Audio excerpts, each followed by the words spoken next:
Bonjour et bienvenue à Deuxième Porte à gauche, le balado des gens qui savent en tout temps où se trouvent les toilettes. Mon nom est Camille Lemay et aujourd'hui, j'ai reçu sur l'épisode 2 invités. C'est une première pour le balado. On a reçu Matthew, qui est un jeune homme qui vit avec la maladie de Crohn depuis l'âge de 11 ans et qui a eu un traitement vraiment particulier par sonde nasogastrique pendant plusieurs années. Donc, je voulais en parler avec lui et on a eu la chance de recevoir aussi son père. Donc, pour avoir un peu plus l'angle de parents qui accompagnaient un jeune enfant et maintenant un jeune adulte dans ces péripéties-là. On a parlé de dynamique familiale, on a parlé de sport parce que Matthew était quand même un athlète de haut niveau.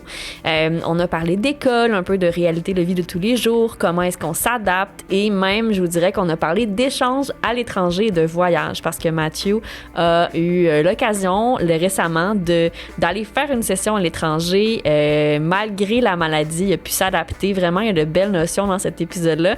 Puis une très, très belle dynamique père-fils à découvrir. Je vous laisse là-dessus.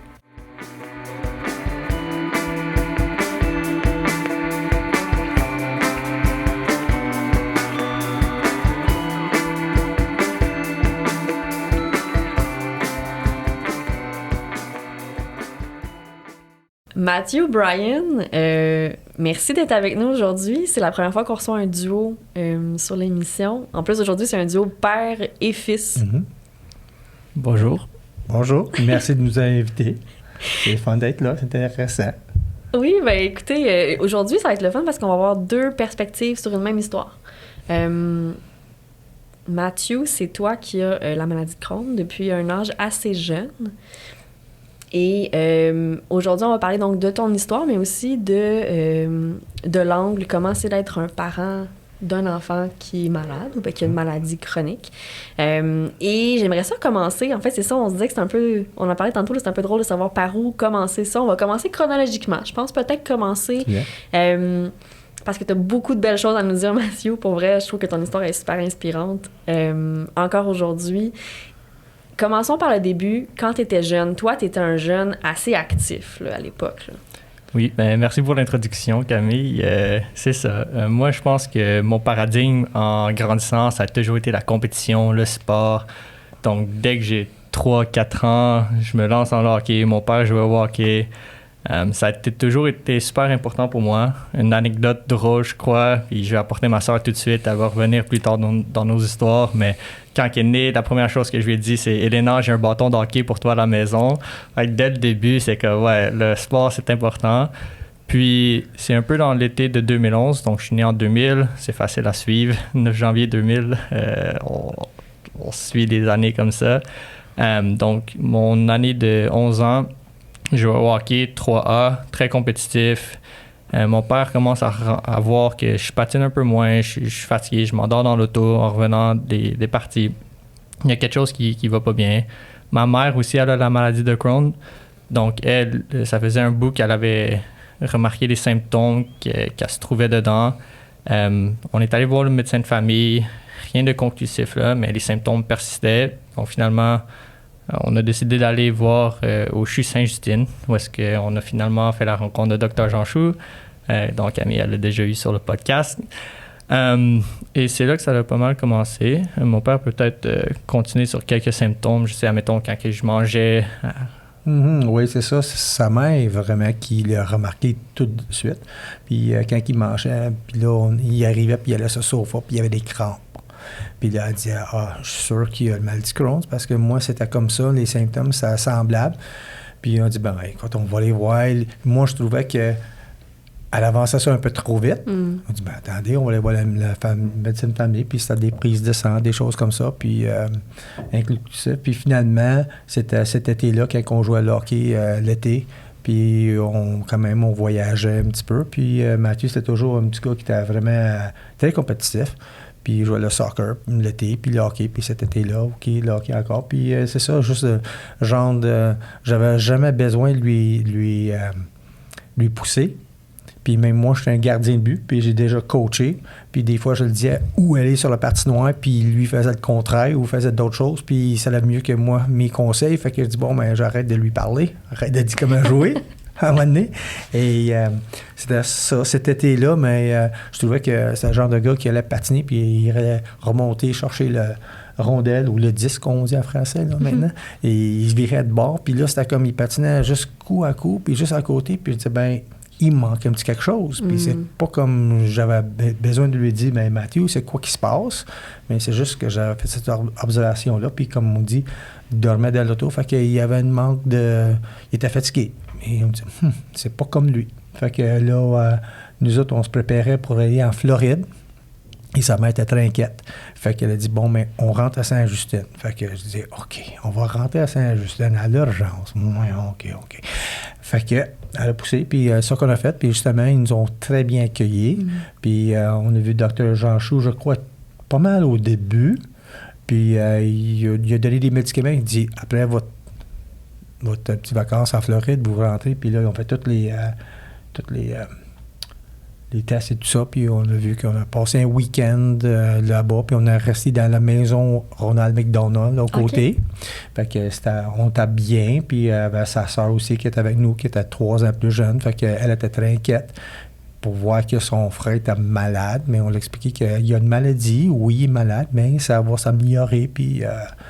il est encore ton grand frère qui joue au hockey avec toi, qui met dans un but de soccer, puis il va kicker des ballons vers toi, puis si tu les arrêtes pas, mais il va te dire « Ah ouais, Léna, ça c'est quand elle était bébé, quand elle tombait sur un bord. Elle bougeait pas. Okay. Puis là, elle dit « Ah ouais, Léna. » Fait que, ouais, ils sont vraiment solides ensemble, c'est beau à voir, puis c'est ça, elle est toujours là pour lui. Elle avait encore son partner. Ouais. Ouais, je crois qu'un autre symptôme aussi qui était intéressant de voir, qui a été assez alarmant dès le début, c'est ma courbe de croissance.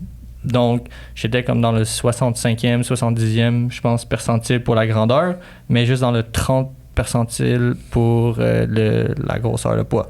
Fait que je pesais 60 livres à l'âge d'11 ans, super actif. Ça a été une autre chose qu'ils avaient alarmé un peu. Oui, c'est ça qu'on a vu parce que ces percentiles aussi, là, les courbes, ils étaient vraiment hauts sur les deux. Il était comme de 95 percentile au début, tout ça, depuis sa naissance. Et c'est ça, quand on a vu ça, que oui, il est en train de perdre du poids. Fait que là, on dit, OK, là j'ai commencé à dire, OK, Madame, tu as raison. Là, on va bouger là-dessus là, parce qu'il y a quelque chose. C'était un changement. C'était pas, il n'était pas tout petit, mettons, en termes de poids depuis sa naissance. Là, c'est vraiment, il y a eu un changement à un moment donné. Oui. Puis même dans tes performances. C'est drôle de dire une performance. Je suis un joueur de hockey à 11 ans, mais au niveau où tu jouais, oui. Là. Oui. Même dans tes performances, dans ta concentration, dans ton énergie, tout ça, ça avait été affecté. C'était remarquable, oui. Oui. OK. Puis là, à l'époque, vous avez donc été suivi à Sainte-Justine. Si je me souviens bien, toi, tu as eu un drôle de traitement. En fait, je dis drôle dans le sens où tu es la première personne qui m'en a parlé comme ça. Tu n'as pas eu un traitement nécessairement médicamenteux au début. Tu as eu un tube. C'est quoi le nom? Nasogastrique. C'est ça. Ça, c'est le tube qui rentre dans le nez pour aller jusque dans l'estomac. C'est ça? Exact. Explique-moi donc comment ça s'est passé. Oui. Donc ça a été un peu traumatisant. Je crois que la première fois à l'hôpital, les infirmières arrivent ou toute l'équipe arrive, c'est comme, bon, on faut installer ça. Et c'est comme, installer quoi? OK. Puis là, ils font juste te le mettre. Puis, tu sais, il y a plusieurs choses qu'il faut que tu fasses attention. Je pense qu'il faut que tu fasses jeûne comme quasiment 48 heures la première fois parce que sinon, ça va remonter puis tu peux vomir. Donc, là, t'as super faim, puis là, c'est comme, bon, on va t'enfiler ça rapidement, puis là, il te le pousse, puis là, t'es rendu à peu près ici. Dans l'oreille, là? Dans l'oreille, ouais, juste à passer, ça chatouille. OK. Puis là, ils te le mettent, puis il faut que tu bois de l'eau en même temps, tu penches ta gorge, parce que sinon, ça peut rentrer dans le mauvais trou, ça va dans les poumons. On veut pas que ça aille dans les poumons. Il y a un test assez facile, par contre, pour savoir si c'est allé dans les poumons avec une seringue. Tu peux seulement brancher la seringue au bout, tu tires. S'il y a du liquide qui sort, tu sais que c'est allé dans le bon trou. Okay. Si ça fait comme un slingshot ou un slinky, ça revient sur lui-même, ben tu tires juste de l'air, c'est allé dans les poumons, donc il faut que tu l'enlèves et tu le remets. Mais ouais, le moment à l'hôpital, ça a été un peu rapide et c'était pas agréable. Mais après, c'est comme bon... quand ça arrive à le mettre à chaque semaine, Il y a différents types. Il y en a que tu peux le changer à chaque jour ou 3 jours. Donc, je connaissais pas un patient, mais j'avais entendu d'un patient qui était vraiment pas à l'aise d'aller à l'école avec ça. Moi, ça me dérangeait plus. J'étais rendu habitué. Toi, tu l'as gardé longtemps, là. C'est ça. Je le gardais chaque semaine. Puis là, on changeait. C'est mon père qui changeait pour moi au début. Ah ouais? Fait que ça, il peut en parler. Ça serait drôle un peu. Drôle. Je peux rendre ça drôle, si tu veux. Ouais. Ah ouais, non, c'est ça. Quand on a commencé à l'hôpital, c'est comme, tu sais, on a un super de service là-bas, les gens nous ont traité ça vraiment bien, mais je pense que la journée même, c'était une infirmière qu'on n'avait pas vue trop, puis elle est rentrée, puis elle était un peu rapide, puis un peu... En tout cas, puis on savait tous c'est quoi qui se passe au juste, là, on savait pas. Fait qu'elle est rentrée, puis ça fait comme, ça n'a pas fonctionné, puis elle était comme, il faut faire ça. Puis, il me semble, je sais pas si c'était elle après aussi, avec quelqu'un d'autre. En tout cas, fait que là, il fallait qu'elle me renseigne, m'enseigner comment faire ça, parce qu'on n'était pas faire ça à la maison, pour le changer chaque semaine. Puis quand on faisait une session de feeding comme ça, c'était pour 6 semaines. Puis là, il était off, mettons, 10, 12, 18 semaines, là, on revenait à corps. Puis ça, c'était comme... fait que moi, c'était, OK, c'est sûr que je ne veux pas mettre le tube dans le poumon de mon fils. Ouais. Hein? Puis c'est le genre de choses, comme il dit, il fallait boire puis il était un peu nerveux aussi, je comprends, c'était pas bien, ça chatouille. Puis comme il dit, avec une paille, il fallait vraiment que le menton soit à côté pour que ça ferme le trou qui va au poumon, genre. Puis ça a toujours été bien. C'est juste une fois tard, un dimanche soir, puis il était fatigué, puis ça a mal été, puis je l'ai rentré dans le poumon, puis là, j'étais pas sûr si j'avais fait de quoi pas correct, puis je sais pas pour quelle raison, on a pris une seringue, puis c'est ta mère. En tout cas, je sais pas comment c'est passé. Elle a dit, mais mettez un peu d'eau, puis pousse. J'aurais dû pousser avec de l'eau, avec de l'air, mais on a fait ça. Puis là, j'ai dit, non, ça marche pas. Fait qu'on l'a enlevé. Puis c'était comme à minuit, 1h du matin, je pensais à ça. Puis j'ai appelé Saint-Justin, puis il a dit, tu le rentres tout de suite en ambulance. Je vais comme, écoutez, on est tous épuisés. On est à l'hôpital à 1 km de chez nous. Fait que je l'ai levé, puis on a été faire des rayons X. Il n'y avait pas d'eau dans les poumons, rien. C'était bien, mais c'était comme, my God. J'ai dit, qu'est-ce que j'ai fait là? Genre. Donc, la leçon, c'est de ne pas éjecter de l'eau dans ses poumons. Non. On fait juste tirer la seringue. On s'en tient au test traditionnel. Mais c'est quelque chose que, tu sais, c'est jamais arrivé avant. Fait qu'on dit, bon, OK, on va pousser. Mais j'ai pas pensé juste pousser l'air parce que ça aurait été correct, ça aussi. Mais, fait que c'est ça, parce que normalement, ça arrivait que on le met, ça va dans le poumon, on l'enlève, on le remet, ça va. Mais cette soirée-là, ça a été vraiment difficile, comme il a expliqué. Puis, des drôles d'anecdotes de ce style-là, mais vers la fin de mon secondaire, donc c'est ça comme qui a expliqué. Au début, le premier traitement, je pense que ça a été un 3 mois que je devais être sur le gavage pur. Ensuite, j'ai commencé à alterner entre gavage et alimentation quasiment zéro fibre, pain blanc, riz blanc et tout. Puis là, vers la fin de mon secondaire, j'étais rendu que c'est moi qui mettais mon tube moi-même, puis je l'ai enlevé devant des amis au sport-études à Béton parce qu'ils trouvaient ça cool. Il y en a même un qui l'a enlevé pour moi, fait que je suis rendu super à l'aise avec ça.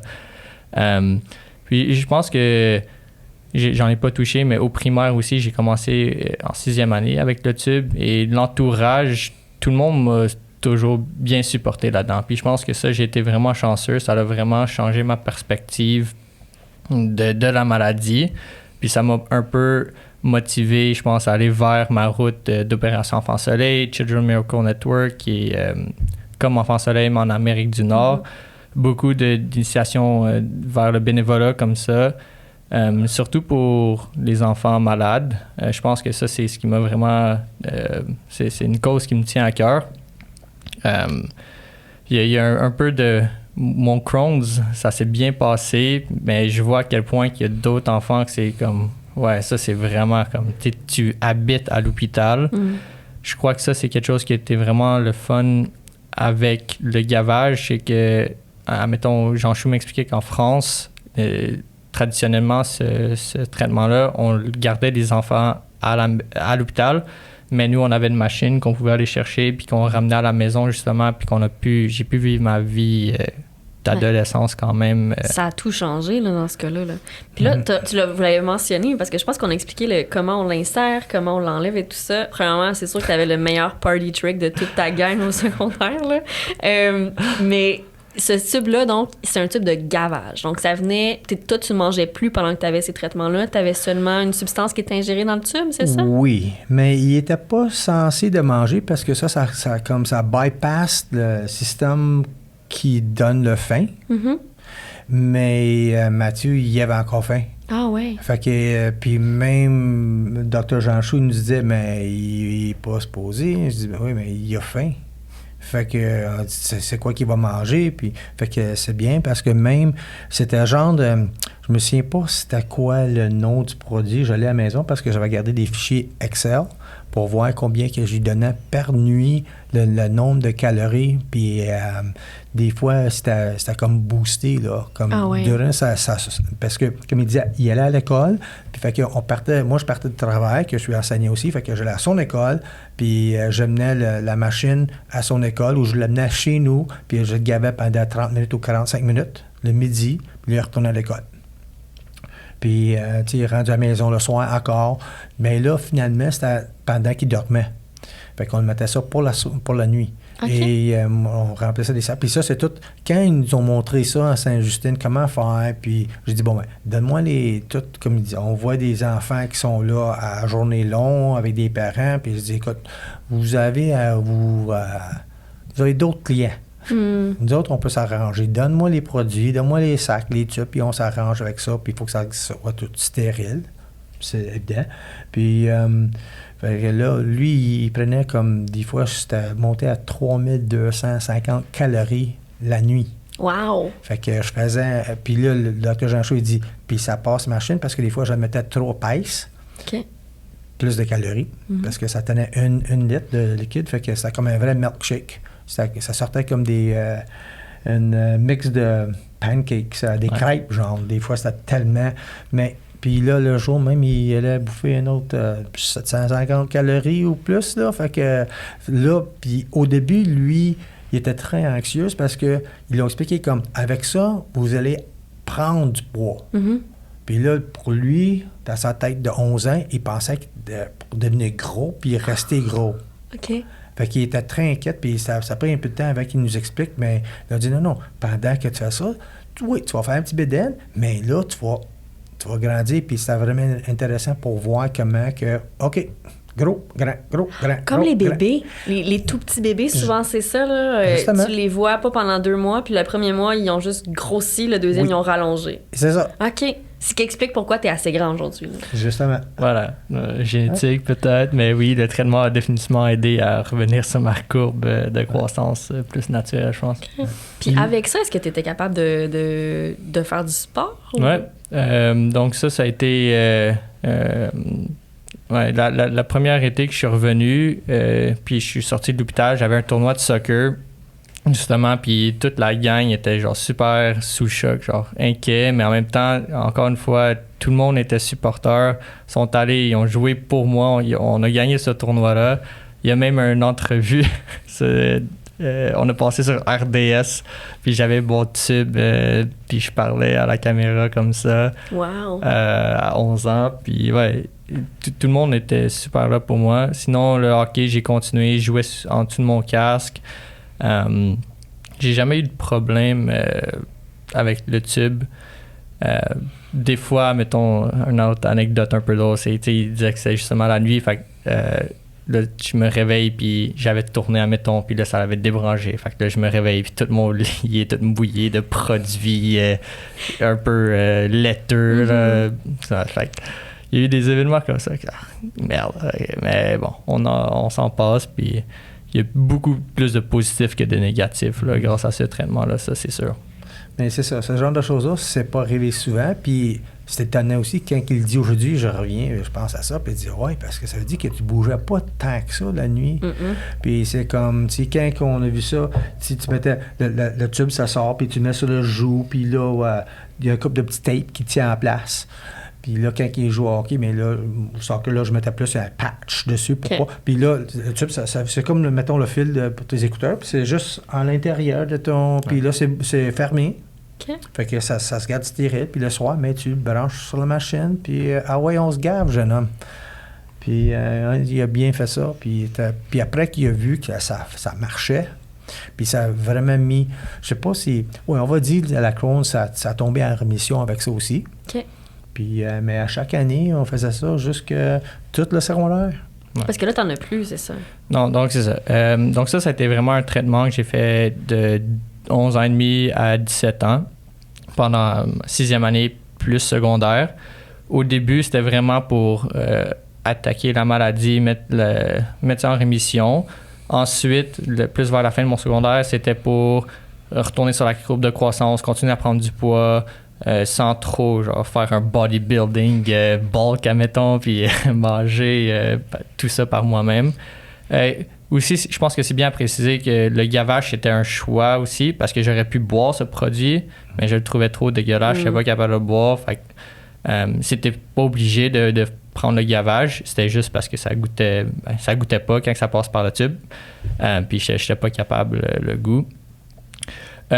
Puis c'est ça, fait que fin secondaire, j'en ai parlé rapidement, mais Opération France-Soleil en 2015, donc j'étais ambassadeur de la Montérégie, quelques événements, quelques campagnes avec, admettons, Étienne Boulay, des personnes comme ça, on a filmé à Massé-Vanier, à Coinsville. Ensuite, ils m'ont conseillé référé au Children's Miracle Network en 2017, donc ça c'est mon secondaire 5.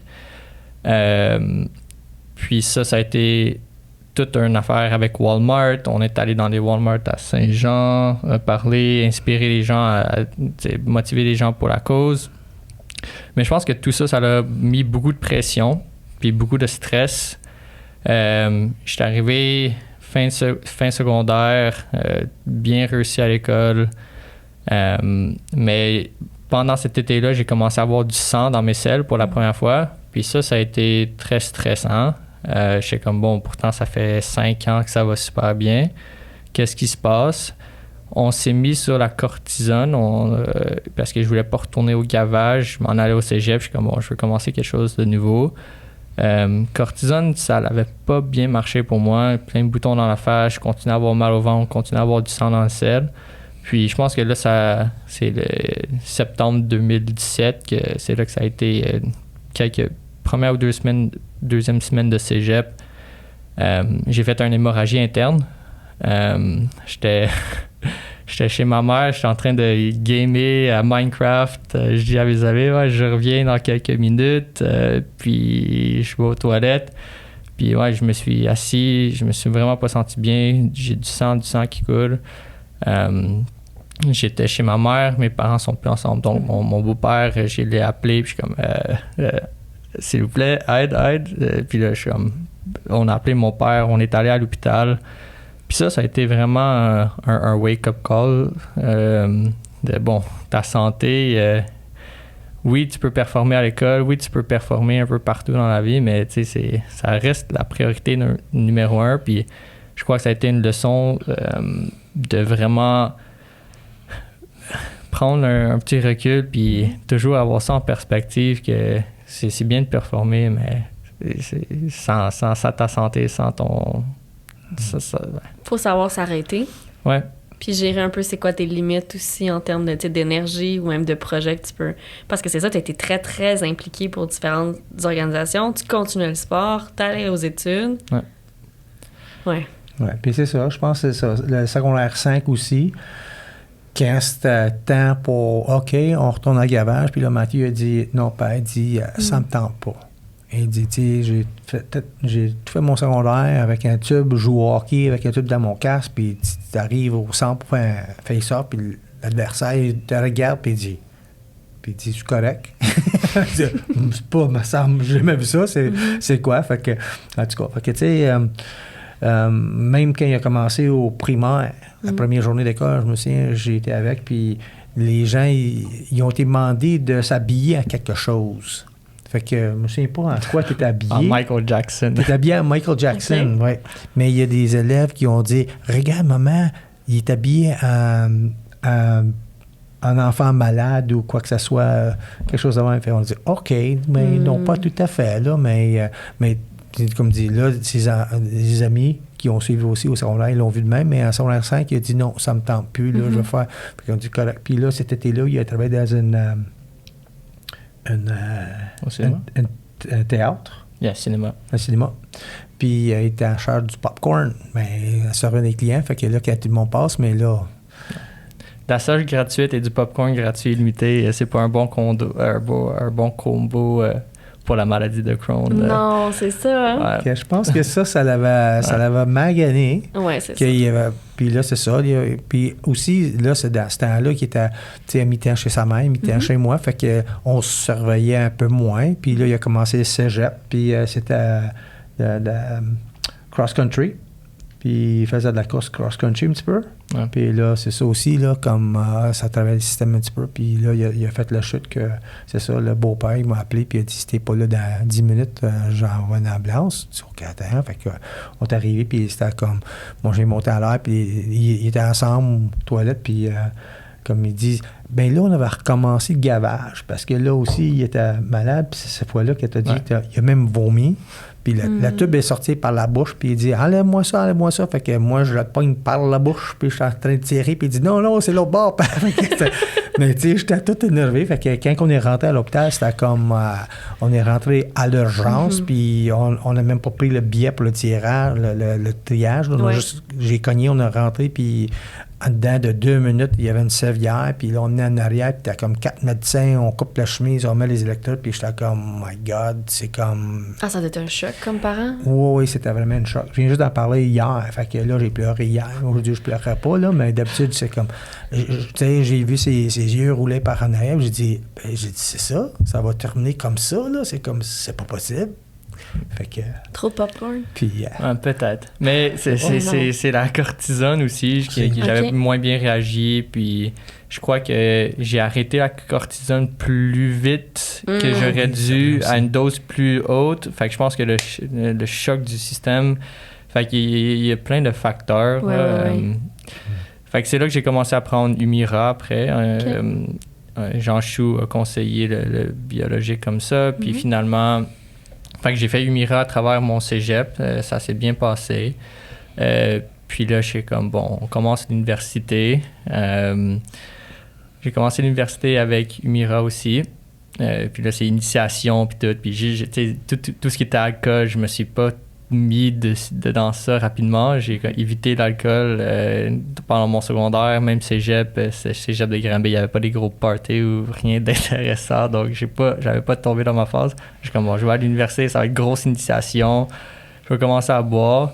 Mais je pense que je suis allé à McGill, puis ça a été vraiment le fun.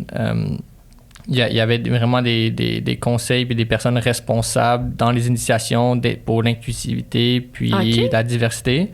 Fait que ça, c'est quelque chose que je crois que les universités commencent à être vraiment meilleures. C'est connu pour être du gros n'importe quoi, les initiations, mais en tout cas, moi, mon expérience, il y avait quelqu'un que je pouvais parler du Crohn, puis je suis comme, bon, genre, oui, la bière, OK, mais ça va vraiment pas très bien, puis OK, c'est pas grave, on va parler à tes Frush leaders qui appellent. Frush, c'est l'initiation. Puis, ils sont là pour te supporter. Puis, je me suis senti vraiment inclus dès le début. Donc, ça j'ai vraiment aimé mon expérience d'initiation grâce à ça, en partie. Je me suis senti à l'aise. Puis, c'est quelque chose que j'étais un peu inquiet quand j'avais commencé. Ensuite, j'ai fait le reste de l'université sur Humira. Ça s'est bien passé. Puis là, il y a eu la COVID. Fait que là, je suis revenu à la maison. Ça aussi, mon père avait continué à faire mes injections pour l'Humira parce que ça me faisait mal. Puis j'ai comme eu un petit traumatisme à un moment donné. Je suis comme, bon, il faudrait que je commence à le faire par moi-même avant que je commence à McGill. Mais je me le fais, puis j'ai comme ôté la seringue ou le stylo par comme réflexe de me protéger parce que je suis comme, non, ça va faire mal. Oui. Puis là, je n'étais pas capable de débloquer là-dessus. Fait que c'est lui qui a continué à faire mon injection. Sinon, j'avais ma coloc aussi, elle avait fait ses études en infirmerie pour être infirmière. Fait que là, je suis comme, bon, elle va s'occuper de moi. Fait que ça a été drôle. Oui, parce que c'est très contre-intuitif. T'sais, on se dit, moi, les premières fois que j'ai utilisé une seringue, c'était même pas pour des traitements, c'est parce que je faisais des abcès à répétition. Puis je dirais pas qui, quelqu'un m'a donné une seringue pour me dire, essaie de le drainer toi-même, si t'es capable. Puis tu viens pour piquer, puis là, ben non, je peux pas. Je peux pas me faire moi-même du mal. Mais maintenant, c'est ça, moi aussi, j'ai des traitements, mais on a le même, là. Puis tu sais, je m'injecte sans problème. Mais les premières fois, c'est tellement bizarre. Mais c'est le fun que t'aies pu être assez confortable même avec ta coloc pour qu'elle te le fasse. Tu sais, ton père, c'est vraiment cool qu'il t'a aidé aussi. Mais moi, ce que je vois, c'est que t'es très, très à l'aise d'en parler autour de toi. Ça aide tellement. Je sais pas, je pense que les gens à qui j'en parle qui ont eu le même réflexe, justement, d'être très ouverts, d'en parler. Tu sais, je pense que tes initiations, si t'avais pas ces leaders d'initiation-là, mais si t'avais pas, toi, eu le réflexe ou, tu sais, la volonté d'en parler, ça aurait pas été la même expérience non plus, là. Ouais, je suis 100% d'accord. Je crois que c'est quelque chose que... Il y a pas de gêne d'avoir la maladie de Crohn. Au cégep aussi... Au secondaire, j'avais jamais regardé pour des aides pendant les examens, mais au cégep, j'avais droit à un tiers de temps de plus pour si je devais aller à la salle de bain aussi. À McGill, c'était un peu plus sévère. Ils m'ont pas donné un tiers de temps de plus, mais j'avais droit à un stopwatch. Fait que j'avais un droit à un 15 minutes chronométré pour, admettons, bon, je dois aller aux toilettes. On arrête ton temps, ton 3 heures, on met une pause, puis là, tu peux aller aux toilettes, tu reviens, puis j'ai un 15 minutes comme ça. Fait que juste des petites choses comme ça, je pense que dans le milieu scolaire, il y a beaucoup d'initiatives pour rendre ça plus facile, puis limiter le stress inutile, là, parce que, tu sais, admettons, t'es dans un examen, t'es comme, il faut vraiment que j'aille aux toilettes, là, je suis plus capable de me retenir, puis c'est comme... non, tu sais, faut que tu finisses ton numéro parce que sinon, si c'est pas que tu finisses pas l'examen, ben là, au moins, tu sais que tu as un 15 minutes que tu peux prendre. Tu vois, tantôt, quand tu parlais, puis là, on parlait du tube, tu sais, puis du fait qu'arriver au cégep, tu tentais plus d'en avoir un. C'est intéressant parce que, tu sais, on dit toujours que les maladies inflammatoires de l'intestin, c'est des maladies invisibles. Dans ton cas, elle a été visible, ta maladie, pendant ton enfance. Est-ce que tu as remarqué une différence... dans la façon dont tu as pu t'adapter ou ton nouvel entourage s'est adapté parce que c'était rendu invisible versus avant, quand c'était visible, c'était peut-être plus flagrant que tu étais malade ou ça a été pas mal la même chose tout le temps? Bien, c'est sûr que je crois que, admettons, dans les initiations, il n'y avait aucun signe. J'étais quand même à l'aise de demander, bon, je vais aller aux toilettes, puis c'est comme ton intro, normalement, c'est on sait où est-ce que les toilettes sont, là. Mais c'est ça, genre, je savais où est-ce que les toilettes étaient, puis c'est plus personnel, mais j'en ai toujours parlé ouvertement. C'est pas quelque chose qui me gêne, c'est quelque chose que j'ai vécu, ça fait partie de mon histoire, puis j'en parle ouvertement. Je crois que c'est important que les gens alentour de toi le sachent. Je pense que c'est juste plus facile si tes amis le savent. S'il y a quelque chose qui se passe, ils vont pas s'inquiéter.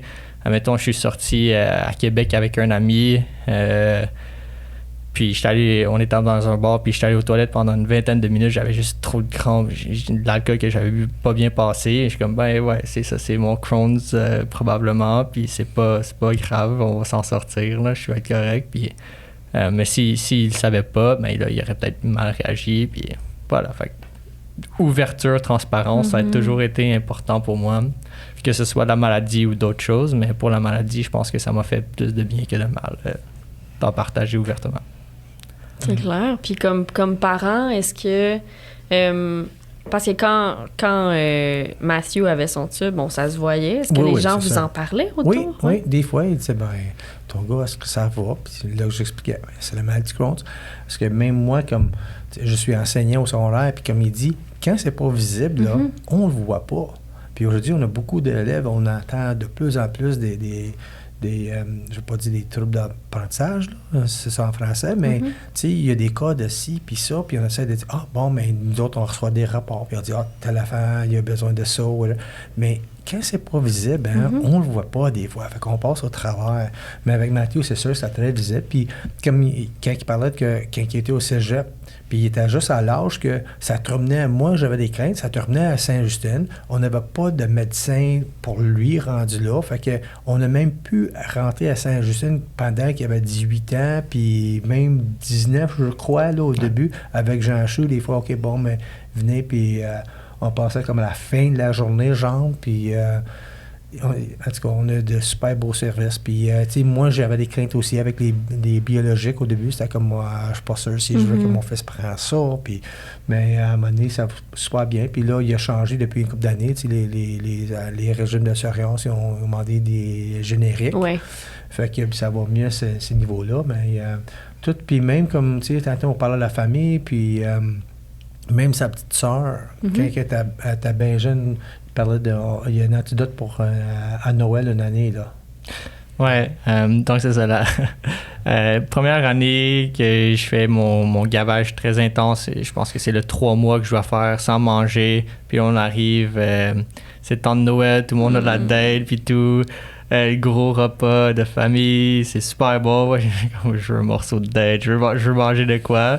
Puis là, finalement, les parents sont comme, bon, on va aller chercher de quoi au dépanneur, un popsicle. Fait que j'avais droit à un popsicle. Puis là, on est revenu. Puis là, un popsicle, genre Mr. Freeze, là, quelque chose de banal comme ça. Puis là, on est revenu, puis ma soeur est comme, mais moi aussi, j'en veux un. Puis là, elle a 8 ans, là, puis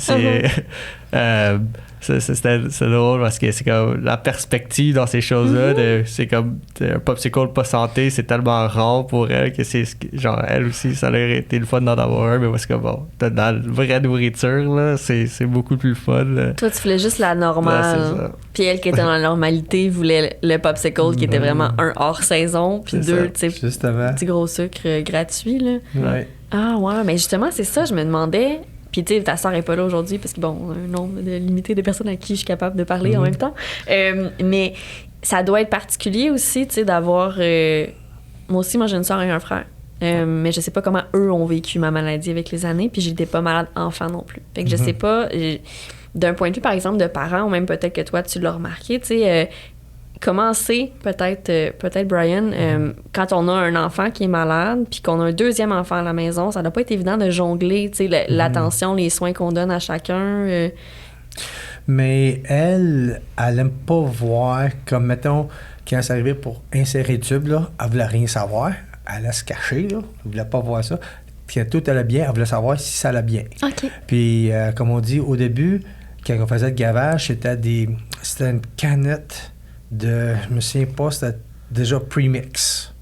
Puis on avait changé à un moment donné pour un autre produit. Mais elle, qu'est-ce qu'elle faisait, c'est qu'elle enlevait puis je crois que c'était pas mal et plus artiste, genre. Fait que c'était son idée d'enlever les étiquettes. L'étiquette. Puis elle collait une étiquette blanche, là, puis elle écrivait dessus « pizza ». Puis... des petits pois, puis des carottes. Puis elle mettait ça, puis elle disait « Mathieu, aujourd'hui, tu manges ça? » Fait que on mettait ça comme ça. Fait que, c'est tellement mignon! Ouais. Elle avait fait ça avec ma grand-mère, là, puis mes grands-parents aussi ont été très présents dans tout ce qui était côté maladie.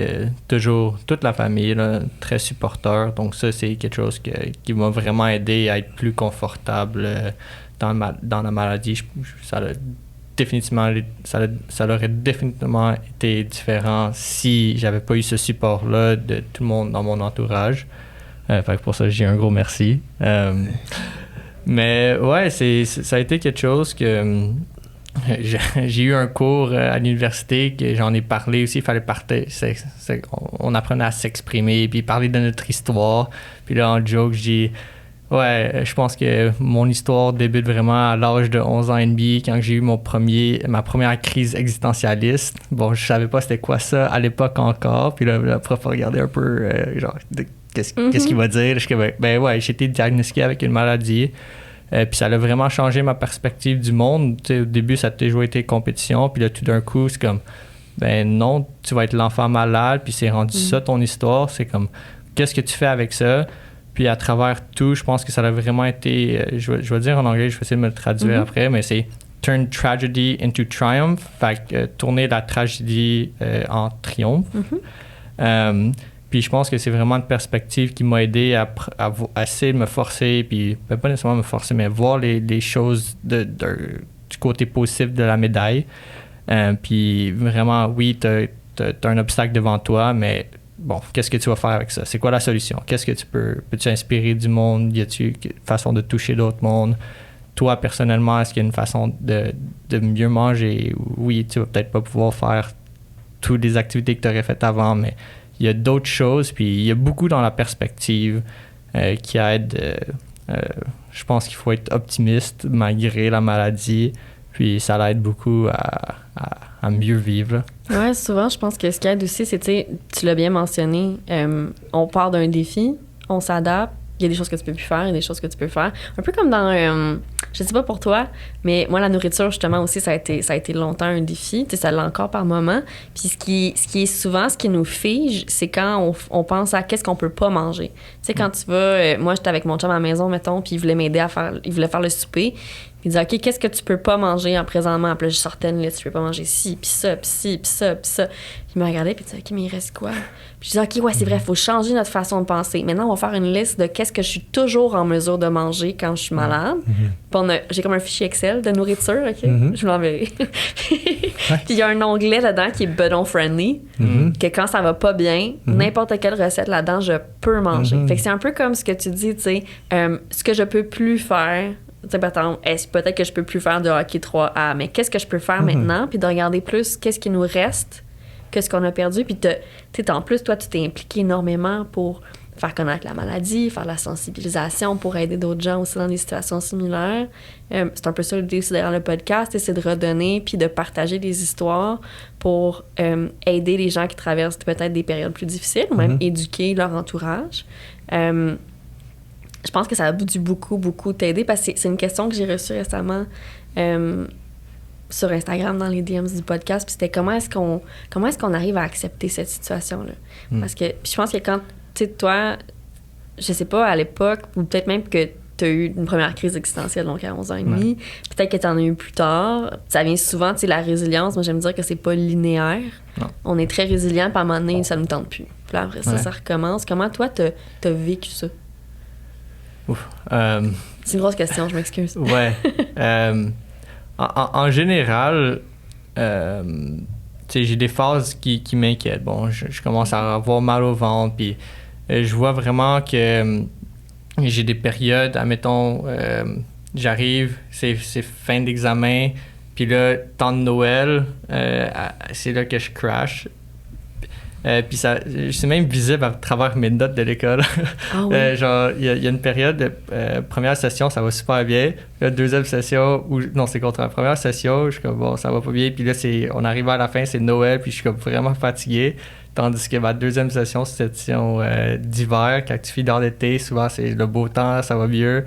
Puis genre, j'ai toujours mieux performé dans cette deuxième session-là. Mais... ouais, comment que j'ai géré... Je crois que c'est vraiment comme revenir à la base. Je me suis intéressé un peu à méditation, yoga, respiration. J'écoute aussi un podcast, Andrew Huberman, c'est un neuroscientifique à Stanford. Puis, admettons, sur le moment, quand tu es stressé, il y a un truc pour relaxer rapidement. C'est juste 2 inspirations rapides, puis expire. Puis c'est drôle parce que ça ressemble un peu quand que tu pleures. Fait que c'est... Ouais. Puis ça m'a vraiment aidé, comme quand je suis super stressé, à juste relaxer rapidement, puis me reprendre en contrôle de mes émotions. Je suis comme, non, OK, ça va aller. Mais oui, j'ai quand même... toujours été confiant quand c'est venu à mon école comme ça, dans mon day-to-day. Je pense pas que j'ai eu de grosses phases à part l'hémorragie ensuite qui a été vraiment dramatique.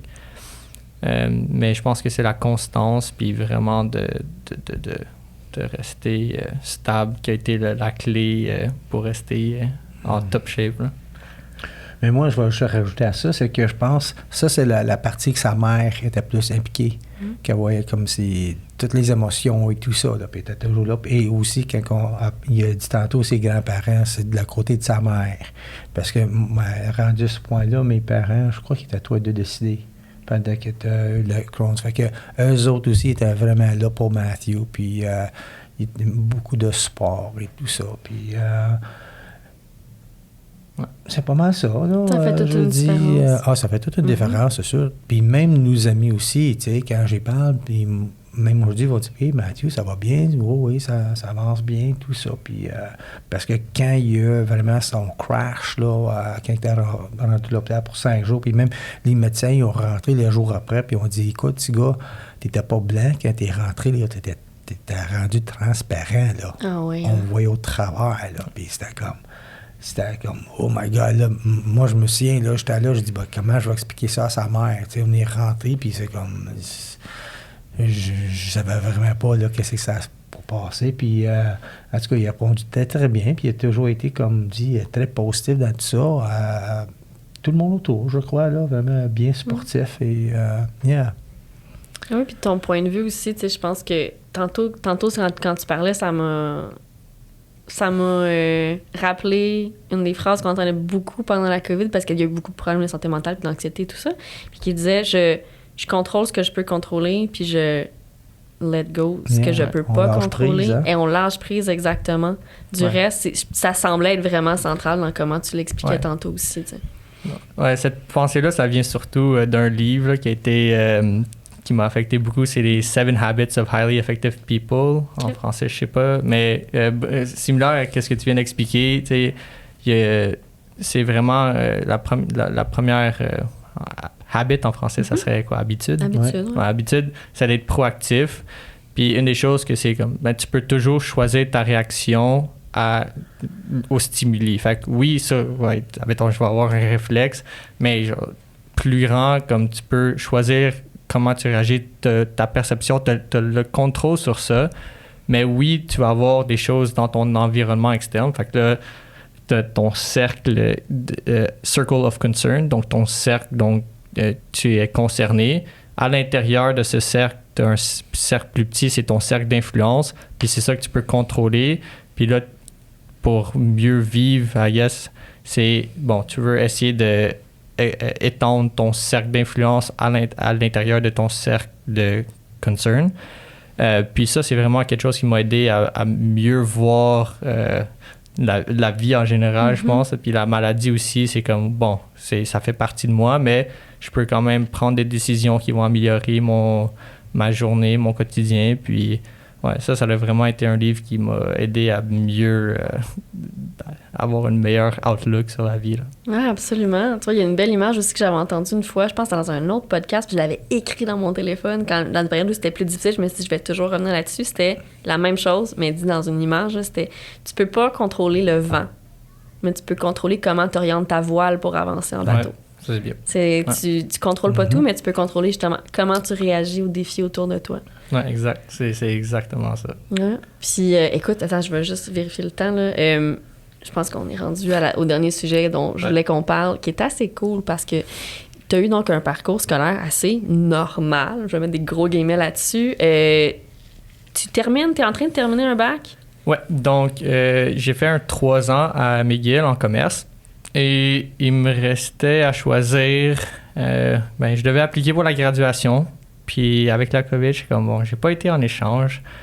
Pourquoi pas faire un échange étudiant à l'étranger? C'est quelque chose que je voulais vraiment faire. Pas eu la chance à cause de la COVID. C'est pas tout à fait normal de faire une dernière session à l'étranger puis graduer à l'étranger, mais ça se fait. J'ai dit pourquoi pas, on y va. C'est sûr qu'avec la médication, ça m'inquiétait. Au début, c'était Humira, mais c'est juste à peu près à ce temps-là qu'on a commencé à regarder pour switcher à Abrilada. Ça a vraiment aidé parce que la médication peut rester sortie du frigo 30 jours, tandis que l'Humira, c'était juste 14 jours. Donc, mon père est venu, je suis allé à Barcelone, en fait, pour mon échange étudiant. On est allé ensemble, on est atterri à Paris. On a tout apporté de la médication, puis on va diriger la conversation vers la médication parce que je pense que c'est ça qui est intéressant. On avait tout apporté. J'avais un médecin, un papier de la pharmacie qui expliquait c'était quoi la médication pour quand que je passe à les douanes et tout ça. Là. Oui, parce que là, tu arrives à l'aéroport avec beaucoup de seringues. Yeah. C'est ça. Ouais. On avait tout commandé pour mon échange de 4 mois. J'avais assez pour 5 mois, 6 mois. Puis tout dans un cooler avec des glaces. Fait qu'on est pris l'avion, ça s'est bien déroulé. On est arrivé à l'aéroport, on a trouvé un bar qui servait un restaurant. J'ai pas donné mon fils un bar, c'était un restaurant. Un restaurant-bar. Puis il y avait des glaçons, fait qu'on a demandé de juste avoir des glaçons, puis on a mis ça dans des sacs en plastique. Ouais, parce qu'on est rentré au premier dans une pharmacie, puis la madame a dit « Oh non, on n'a rien, mais peut-être... » Puis là, là-bas, les gars étaient vraiment là, cool. Puis il dit « Ah oui, fait qu'il y a des glaçons, on a tout rempli ça, parce qu'il dit là, on a de la route, on s'en va vers là-bas, puis on suppose qu'on peut arrêter en chemin. » Fait que c'est tout vraiment bien déroulé avec toute la médication pour 6 mois de temps. Puis dans ce temps-là, lui, il expliquait lui-même. Parce qu'au début, moi aussi, j'étais inquiet. Je dis, OK, tu veux aller à Barcelone, là? Excuse-moi, mais c'est comme ça, c'est plus loin que Montréal, s'il arrive de quoi. Puis ça là, la première fois que moi, j'ai dit, ça va-tu bien? Puis même aujourd'hui, tu sais, je vais le texter à la maison, tu sais, puis comment ça va? Puis OK. Je veux juste savoir un peu plus. Juste OK, mais c'est correct. Mais c'est ça. Comme là, j'avais cette inquiétude-là que bon, ça va, puis comment, puis c'était bien. À Barcelone, ils t'ont donné même, il y avait un petit frigo dans sa chambre et tout ça. Parce que j'ai resté dans une résidence étudiante. OK. Puis là, c'est un frigidaire partagé. Puis là, je suis comme, non, je peux pas avoir ma médication dans un frigidaire partagé. Là. Il y a quelqu'un qui croit que c'est drôle de prendre de la médication ou quelque chose. Fait que même rendu à l'étranger comme ça, j'ai expliqué ma situation. Puis ça a toujours été bien reçu, donc pas de problème, on va apporter un frigidaire pour vous, un mini-fridge, puis j'ai gardé ça dans ma chambre. Et là, mon échange étudiant a fini comme mi-décembre, j'ai voyagé un peu partout, je suis allé... j'avais juste l'école le mardi, mercredi. Fait que là, à chaque 2 fins de semaine, je pouvais voyager, mettons, en moyenne. Okay. Ça, c'était vraiment fantastique. Mais ensuite, ma sœur est venue me rejoindre. Elle a finissé sa dernière session au cégep. Fait que fin décembre, on s'est rejoint à Londres. Vous avez passé Noël ensemble à Londres, non? On est revenu à Barcelone pour Noël. OK. Ensuite, on a fait Nouvelle Année à Barcelone aussi. Show de feu d'artifice, parfait. Puis là, j'avais une injection à faire.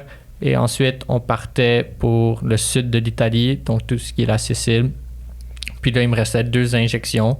Puis là, j'étais correct pour un 30 jours. Fait qu'on a fait le sud jusqu'au nord de l'Italie. À mi-chemin, 14e jour, injection. Ensuite, on arrive... mon oncle habite à Genève, donc on est allé le voir là. Bon, encore injection, puis on est revenu à Montréal. Puis ouais, tout ça s'est super bien déroulé. J'ai pas eu une fois que j'étais comme... En fait, non, il y a eu une fois que la résidence avait manqué d'électricité, mais je suis comme, bon, j'ai mis des ice packs, puis j'ai gardé la médication au froid, puis... Mais j'ai pas eu de problème là en tant que tel. J'ai eu un épisode, par contre, en revenant de Londres, je sais pas si c'est l'eau que j'avais bu, mais j'avais des crampes, là, puis j'allais aux toilettes, genre je marchais 15 minutes, puis je m'arrêtais, puis je devais aller aux toilettes. Puis ça m'avait inquiété, je suis comme, bon, là, je suis à Londres, je peux pas aller, genre, je peux aller aux urgences, mais là, on retourne à Barcelone bientôt, puis là, on est retourné à Barcelone, on est allé à une clinique, mais ça, c'est vraiment pas évident quand ils parlent pas ton langage, j'essaie de m'expliquer en espagnol, puis j'ai pas pris le temps d'apprendre l'espagnol assez bien parce que c'est une des premières questions là. Genre, est-ce que tu parles espagnol? Mais là, non. Tu rencontres du monde en échange étudiant, puis tout le monde parle anglais. Fait que tout le monde parle anglais. Finalement, ça l'a passé, mais ça m'a fait bon. OK, si je peux voyager ou m'installer à l'étranger, probablement m'assurer de connaître la langue avant de partir. Ou tu pars avec... Au Japon, une fois, on avait vu ça, c'était fou, dans notre hôtel, il y avait des petits cahiers. OK. en genre 25 langues différentes, puis il y avait des dessins dessus. Puis là, tu pouvais pointer où t'avais mal, puis t'avais le nom en français, puis t'avais le nom en japonais. Mais tu sais, moi, maintenant, quand on part en voyage, parce que, tu sais, je suis allée au Vietnam, à l'hiver, je parle pas vietnamien. J'ai essayé, là, mais je parle pas vietnamien. Ben, j'avais demandé à une copine à moi de traduire quelques phrases, puis je les avais déjà dans mon téléphone. Ou maintenant, il y a l'application, tout le monde, Google Translate, qui le fait automatiquement, mais quand t'es malade, tu y penses pas. Là. Mais tu le dis à la personne qui t'accompagne, parce qu'après ça, elle, t'es capable d'y penser. Parce que moi aussi, j'étais content parce que sa sœur était là, puis elle m'écrivait, dit, ben là, il était malade, puis OK, fait que là, vous allez faire quoi? Puis rendu à Barcelone, ben là, ils sont allés voir, mais je sais pas, il y avait de quoi, les assurances, ils voulaient qu'ils payent d'avance, puis se faire rembourser, puis c'était très dispendieux, mais ça allait mieux. C'est ça. Juste une petite consultation, c'était comme 2000 €. Là, je suis comme, attends, je suis pas prêt à payer 2000 € qui est 3000 Canadiens, là. Je suis comme, ma carte de crédit, je sais même pas si elle va prendre cette transaction. Puis je devais, puisque j'avais changé de médication, les assurances étaient comme, ben, faut qu'on ait la preuve que tu étais stable avant de partir. Puis là, je suis comme, c'est du n'importe quoi. J'ai pas le temps de prendre ça. Fait que finalement, on a juste pris ça relax à Barcelone il y a quelques jours. Ça l'a passé. Mais encore une fois, c'est ma soeur qui était là avec moi, super supportrice. Aucun jugement. Donc, je pense que ça a vraiment été quelque chose qui a rendu mon expérience avec le Crohn's plus facile, puis un autre gros merci à ma famille. Là. Oui, c'est clair. Puis tu sais, encore une fois, là, c'est un exemple de fallait que tu t'écoutes. Ton corps, il était comme, OK, peut-être que t'en fais un peu trop ces temps-ci. Là, tu viens justement de finir une session. Puis il fallait que tu prennes ce mollo. C'est ce que t'as fait. Ta soeur a accepté de prendre ce mollo avec toi. Elle était vraiment, tu sais, elle vient de partir de Montréal. Elle est comme, on va voyager, puis comme, non, je suis désolé, il faut que je reste à l'intérieur. Là. Puis elle a décidé de rester avec moi au lieu d'aller faire ces petites choses à elle. Fait que ça a été vraiment elle pour moi. Ils ont quand même fait des choses comme, écoute, ils ont fait la masse de Noël à la Sagrada. La Sagrada Familia, Donc, OK, tu fais pas tant pitié. Non. Pas tant. On a fait nos petites activités, là, mais c'est pas... Ça m'a fait peur un petit peu. Là. Mais écoute, malgré tout, pour vraiment, je voulais qu'on en parle parce que je trouve ça tellement... J'ai mon diagnostic à l'université, puis je rêvais de faire un échange, puis pour moi, j'étais pas assez stable à l'époque, c'était pas possible, puis quand tu m'as dit j'ai fait un échange, j'ai dit c'est sûr qu'on en parle sur le balado, c'est tellement... En plus, t'as comme l'auberge espagnole dans ma tête, là, où c'était comme l'échange étudiant à faire, là. Puis t'as pu voyager après ça, en plus. Puis il a aussi travaillé quand il était là-bas aussi, avec sa compagnie avec qui il travaille. Il a travaillé à distance, il a fait une 15-20 heures par semaine quand même, tout au long, fait que... on était capable de s'arranger comme ça. Puis j'ai pu voyager vraiment partout. Je suis même allé à Ibiza faire le party là-bas. Ça a été... Moi, j'ai fait Spring Break à Fort Lauderdale en 84 et 88. Je pensais que c'était quelque chose. Là, j'ai vu Ibiza. La prochaine fois, tu nous le diras. C'est ça. Jamais que le Mathieu de secondaire aurait pensé qu'il serait ramassé à Ibiza à faire la fête comme ça. Mais la médication, ça va bien. Je fais attention. Je m'assure que, si je bois quelque chose que je suis confortable à boire. Puis peut-être que je vais avoir mal au ventre si je bois de la bière, mais j'abuse pas. Je suis normalement correct. Puis ça va bien. Et aussi au niveau de la bouffe. La nourriture, La nourriture, J'ai de la misère à bouffe, là. La nourriture. Puis ça va quand même bien. Il mange quand même... parce que je me souviens dans le temps, comme dit sa mère, qui était rendue au cégep, puis on ne vivait pas ensemble, mais on se croisait, puis on avait, comme tu as mentionné tantôt, je peux pas manger ça, je peux pas manger. Puis là, moi, j'ai dit à un moment donné, je dis, écoute,